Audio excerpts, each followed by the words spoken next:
Hi, welcome back. This is Albert. In the last video, we have tried a 2D cantilever example using Ameba. This video will tell you how to set the parameters, including mesh size, material parameters, and optimization parameters. I also prepared some results to show the effect of applying different parameters. I believe this video will give you a clear explanation. Okay, let's move to the third tutorial. In most cases, the parameters used in Ameba include three parts: mesh size, material parameters, such as Young's modules and potence ratio, and optimization parameters, such as volume target, evolution ratio, filter radius, and maximum iteration. Mesh size is defined in the mesh parting component. Other parameters are set in the preprocessing component.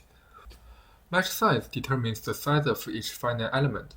For example, if you set the mesh size to 3 mm, the length of edges in each element will be close to 3 mm. So, a smaller mesh size can lead to more finite elements. Let's see the example shown on the screen. For 200 × 200 square surface, if we apply the mesh size to 2 mm, the number of elements is about 26,000. If we use the 4 mm, the number of elements is about 6.6 thousand. It should be noted that the more finite elements you use, the more accurate your calculations will be. But, as you know, there's no free lunch. If the number of elements is very large, each iteration in the optimization will take more time to calculate them. Different mesh sizes under the same loading and boundary conditions may cause different results. Let's look at a test using the cantilever example in the last tutorial. As shown on the screen, I tried 3 different mesh sizes and ensured other parameters were the same. It can be seen that a smaller mesh size can result in more structural members. On the contrary, using a large mesh size can result in rough structural designs. Therefore, if you want a complicated structure, you can try a very small element size. But the maximum elements count in Ameba is limited to 500,000 in 2D and 200,000 in 3D. Moreover, we can also find that mesh size is not relevant to the iteration steps. However, with the increase of the number of elements, the calculation time in each iteration will be significantly improved. The material parameters we used in Ameba normally include Young's modulus and potence ratio. As a designer, if you never touch these two concepts, don't worry. Actually, you don't need to know what they mean. We can just search online for the parameters of the corresponding materials according to our design requirements. It should be noted that, scientifically, only isotropic materials are supported in Ameba, such as ABS plastic and metals. Anisotropic materials, such as timber and concrete, are not supported in Ameba, because these materials do not conform to the assumption of topology optimization. However, if you just want to find a shape, you can ignore the material parameters. Next, let's move to the optimization parameters. The first parameter is volume target. This parameter determines how much material from the initial design domain should be preserved in the optimized results. As shown on the screen, it is clear that when Vt equals 70%, the optimized results look stronger. When Vt equals 30%, the structure members are thinner than the other two solutions. By the way, observing these 3 solutions, you can also find that a lower volume target will result in more iteration steps. So, no free lunch. If you would like to reduce a lot of material, the algorithm will take more time. The second optimization parameter is the evolution ratio. It determines how much volume should be optimized in each iteration. For example, if we set ER equals 3%, which means that 3% of material volume is changed in each iteration.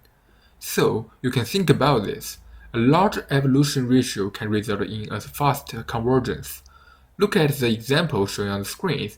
When ER equals 5%, the optimization only needs 25 iteration steps. but when AR equals 1%, the optimization requires about 80 iteration steps. However, a lower evolution ratio has more opportunities to get refined structure members, because the solution space is larger in each iteration. The next parameter is the maximum iteration. This parameter is the mandatory termination condition of the optimization process. For example, when your maximum iteration is set to 100, the optimization will be forced to stop at the 100 steps, regardless of whether the optimization reaches the convergence condition this time. In most cases, we don't need to care about this parameter, but if the optimization has not converged after 100 steps, we should increase it. If the optimization has not converged for more than 300 times, we should consider whether there is a problem with the boundary conditions or optimization parameters. The last optimization parameter is the filter radius. Filter technique is used to smooth the obtain sensitivity field in Bisu method. If we don't use the filter, the Bisu results may show a checkerboard pattern as shown on the screen. It can be seen that a large number of adjacent square elements interact each other at one point. These geometric features are recognized to non-manifold geometry in CAD software like Rhino. Non-manifold geometry will lead to wrong rendering and poor editability. Also, the results with a checkerboard pattern are unrealistic because you cannot manufacture them. To solve this issue, researchers propose a filter technique to smooth the calculated sensitivity field. The filter radius is a parameter to determine the size of filter.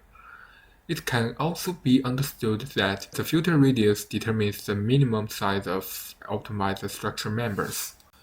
Let's see a series of examples. When Rmin equals 5 times the mesh size, it can be seen that the optimized structure members are thick and simple. When Rmin equals 2 times the mesh size, the optimized structure members become more complicated and thinner. It should be noted that the filter radius is always related to the actual mesh size.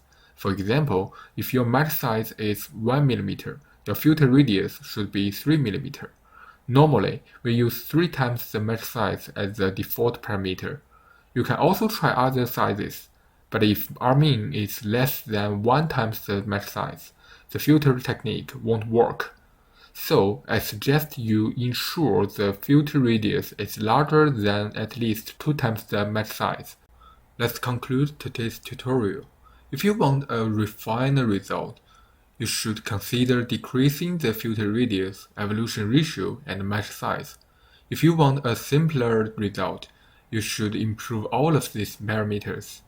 If you want to accelerate the optimization, you should decrease the filter radius and improve the evolution ratio and the mesh size. If you want a more accurate result, you can just decrease the evolution ratio and mesh size. Thanks for watching. This video introduced how to set parameters in Ameba. If you still feel confusing, please leave your comments. I will reply you as soon as possible. In the next video, we will start to take a 3D example. Oh, don't forget, if my video is helpful, please give me a like and follow my channel.